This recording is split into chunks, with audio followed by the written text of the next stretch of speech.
encontramos el perdón, encontramos la transformación de un hombre que era inútil, pero que cuando se entrega a Cristo, pero que cuando Cristo hace la obra en ese hombre inútil, entonces aquel hombre se convierte en un hombre útil. Útil no para ser útil a sí mismo, para ser egoísta, útil para servir a otros. Y este es el ejemplo que nos da el apóstol a través de la vida de Onésimo, cómo Cristo transforma nuestras vidas. Aquellas vidas inútiles, lastimadas por el pecado, pero que Cristo transforma y las levanta y les da vida y los hace útiles. Estas son las epístolas de la cárcel.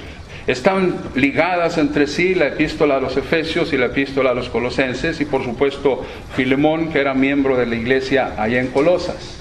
Veamos un bosquejo sobre la epístola a los Colosenses. La epístola a los Colosenses tiene como tema la preeminencia de Cristo. Y podemos hablar de 3 puntos. Podemos hablar de la doctrina, podemos hablar del peligro que acechaba y podemos hablar de ese comportamiento del cristiano ante estos peligros. Vemos que la parte de la doctrina es declarar, mostrar la preeminencia de Cristo en varias cosas.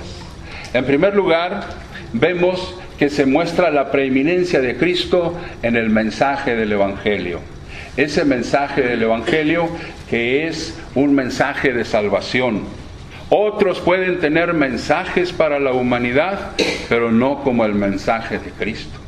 Otros pueden tener mensajes para el hombre, pero no para salvarlo como Cristo lo ha hecho. Tiene preeminencia entonces el mensaje del Evangelio, el mensaje de salvación de nuestro Señor Jesucristo. Tiene preeminencia Cristo por la obra que hizo en la cruz, la obra que encontramos nosotros en Colosenses capítulo 1 versos 13 y 14. La obra de Cristo en la cruz nos dice, el cual nos ha librado de la potestad de las tinieblas y nos ha trasladado al reino de su amado Hijo, en quien tenemos redención por su sangre, el perdón de pecados. Cristo entonces tiene la preeminencia por la obra que realizó en la cruz. Cristo tiene la preeminencia sobre la creación. Estos maravillosos versículos que nos hablan de la superioridad de nuestro Señor Jesucristo.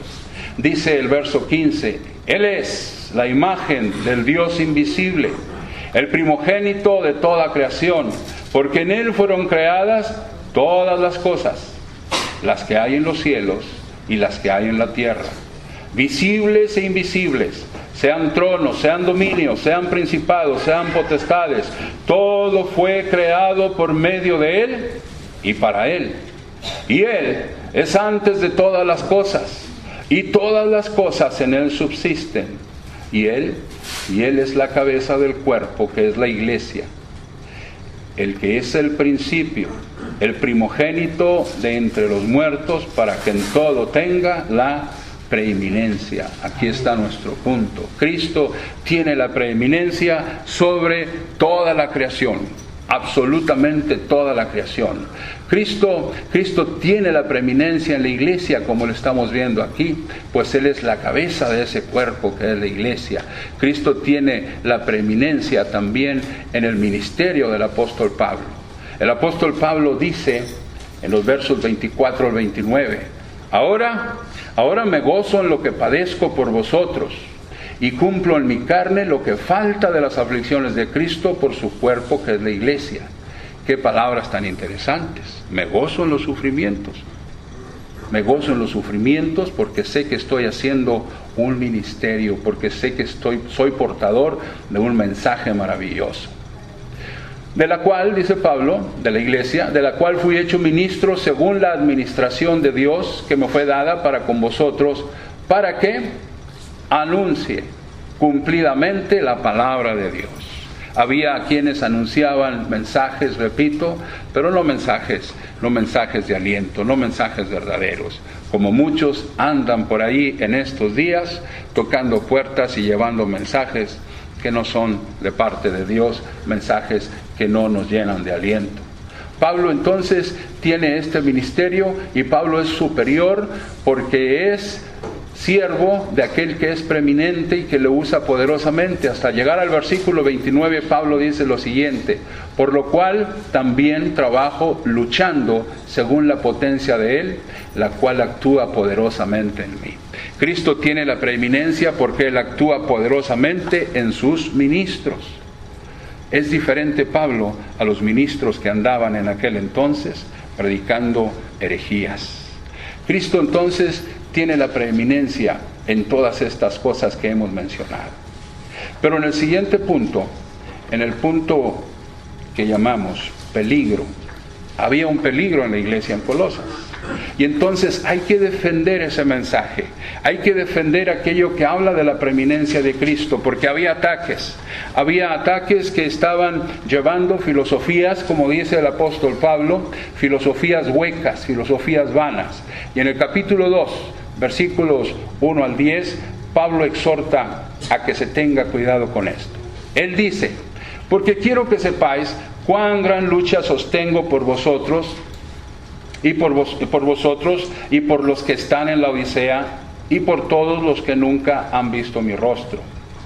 Pablo no había estado allá en Colosas, Pablo no había plantado la iglesia en Colosas, pero sin embargo él está al pendiente de aquellos hermanos para que estén nutridos en la fe, para que estén firmes ante los embates de todas las herejías que se les estaban presentando, para que sean consolados sus corazones, unidos en amor, hasta alcanzar todas las riquezas del pleno entendimiento, a fin de conocer el misterio de Dios, el Padre, y de Cristo, en quien están escondidos todos los tesoros de la sabiduría y del entendimiento. Y esto digo, para que nadie os engañe con palabras persuasivas, porque aunque estoy ausente en cuerpo, no obstante, en espíritu estoy con vosotros gozándome. Y mire, dice, mirando vuestro buen orden y la firmeza de vuestra fe en Cristo. Exhortación: andad en Él, arraigados y sobreedificados en Él, confirmados en la fe. Verso 8, mirad que nadie os engañe por medio de filosofías y huecas sutilezas, según las tradiciones de los hombres, conforme a los rudimentos del mundo, y no según Cristo. Porque en Él habita corporalmente toda la plenitud de la deidad. Allá en aquel tiempo había doctrinas falsas que decían que Cristo no era Dios. Habrá personas hoy en día que dicen que Cristo no es Dios. Habrá doctrinas hoy en día que niegan la deidad de nuestro Señor Jesucristo, si las hay. Y por eso hay que estar firmes ante esas falsas doctrinas. En Cristo no nos falta nada, dice el verso 10, y vosotros estáis completos en Él, que es la cabeza de todo principado y potestad.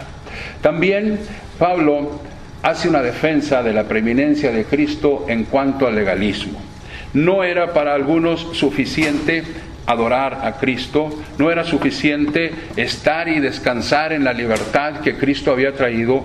Unos querían seguir guardando la ley, y Pablo está en contra de ese legalismo religioso. Pablo dice aquí en esos versículos que estamos viendo, dice: en Él fuiste circuncidados con la circuncisión no hecha a mano, al echar de vosotros el cuerpo pecaminoso, carnal, en la circuncisión de Cristo. Muy importante este verso: sepultados con Él en el bautismo, en el cual fuisteis también resucitados con Él mediante la fe en el poder de Dios que lo levantó de los muertos. Pablo está haciendo una clara exhortación a no volver a esa adoración en el Antiguo Testamento o a las prácticas del Antiguo Testamento, porque ya en Cristo lo tenemos todo. Si fuiste bautizado en Cristo, ya no necesitas absolutamente nada más. Pablo también defiende la preeminencia de Cristo. ¿Sobre qué? Sobre el cuidarse de la disciplina del ascetismo, sobre el cuidarse de esa disciplina que el hombre inventa y de esa adoración equivocada hacia ángeles y seres espirituales. En el verso 18, Pablo dice: nadie os prive de vuestro premio, afectando humildad y culto a los ángeles, entremetiéndose en lo que no ha visto, vanamente hinchado por su propia mente carnal, y no haciéndose de la cabeza en virtud de que en todo el cuerpo, nutriéndose y uniéndose por las coyunturas y ligamentos, crece con el crecimiento que da Dios. Había en aquel entonces también personas que querían adorar seres espirituales, que hacían una mezcla de la filosofía, que hacían una mezcla del judaísmo, que hacían una mezcla del misticismo, y entonces iban y decían: somos nosotros también cristianos, pero querían adorar de esa manera. Pues no, también Pablo previene de este gran peligro. Por último, vemos en este punto número 3, vemos el deber. Cristo es preeminente entonces, pero también la preeminencia de Cristo se debe mostrar en nuestras vidas. Cristo es preeminente y nos llama a una pureza personal. Por la preeminencia de Cristo, entonces nosotros debemos de vivir vidas puras. Y hace un llamado y dice: si pues habéis resucitado con Cristo, buscad ¿qué cosa? Buscad las cosas de arriba, donde está Cristo sentado a la diestra de Dios. Poned la mira en las cosas de arriba, no en las de la tierra. Y entonces está haciendo una exhortación a vivir una vida pura. Haced morir pues lo terrenal en vosotros: fornicación, impureza, pasiones desordenadas, malos deseos y avaricia, que es idolatría. Cosas muy interesante y muy importante, cosas por las cuales la ira de Dios viene sobre los hijos de desobediencia. Es interesante que Pablo haga este apunte. Algunos que adoraban ángeles, algunos que practicaban el ascetismo, como ya vimos en el punto pasado, ellos pensaban que practicando ese tipo de vida enclaustrados, iban a controlar los apetitos sensuales, los apetitos de la carne. Pablo les hace ver que ese tipo de prácticas no controla esto. Al contrario, nos deja ver que hay que hacer morir lo terrenal en nosotros. Si hemos nosotros muerto con Cristo, hay que hacer morir lo terrenal en nosotros. Pablo también nos dice que la preeminencia de Cristo se debe mostrar en el compañerismo cristiano, en el compañerismo que tenemos unos con otros. Vestidos pues como escogidos de Dios, santos y amados, de entrañable misericordia, ¿cómo? De benignidad y de humildad, de mansedumbre, de paciencia. Y esto entonces nos va a llevar a soportarnos unos a otros y perdonarnos unos a otros. Y si alguno tuviere queja contra otro, de la manera que Cristo os perdonó, así también hacedlo vosotros. Entonces, el llamado al compañerismo cristiano, el llamado a perdonar, el llamado a soportarnos, el llamado a ser tolerantes, y todo esto en amor. Ahora, también Pablo está haciendo un llamado a vivir esa preeminencia de Cristo en nuestras vidas, en el hogar, como ya vimos ampliamente en otros versículos, en el hogar entre el esposo y la esposa, en el trabajo diario, en el testimonio cristiano. Para Pablo era importante expresar, enseñar el Evangelio.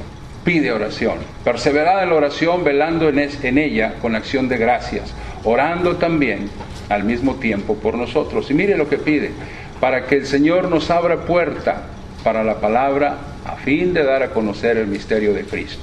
Verso 4, para que lo manifieste como debo hablar. Entonces, era importante el testimonio cristiano, testificar de nuestro Señor Jesucristo, pero tener una vida que dé un buen testimonio. Andad sabiamente para con los de afuera, redimiendo el tiempo, teniendo una palabra con gracia, una palabra sazonada con sal, una palabra que pueda ser un buen testimonio. Por último, encontramos que también habla acerca del servicio cristiano. Aquí encontramos que menciona el término de su carta a varios hermanos. Fíjese los términos que vamos a ver: fiel, ministro y consiervo en el Señor. Este es Tíquico. Onésimo, amado y fiel hermano. Aristarco, mi compañero de prisiones, que me ayudan en el reino. ¿Quién es ese? Uno que se llamaba Justo. Epafras, siervo de Cristo. Y todos estos que menciona, pues son servidores, aquellos que están en el servicio cristiano. Bueno, este es un bosquejo a la carta a los Colosenses. Pero hemos dicho que el tema de la carta es la preeminencia de Cristo. El versículo 17 y el verso 18 dicen, y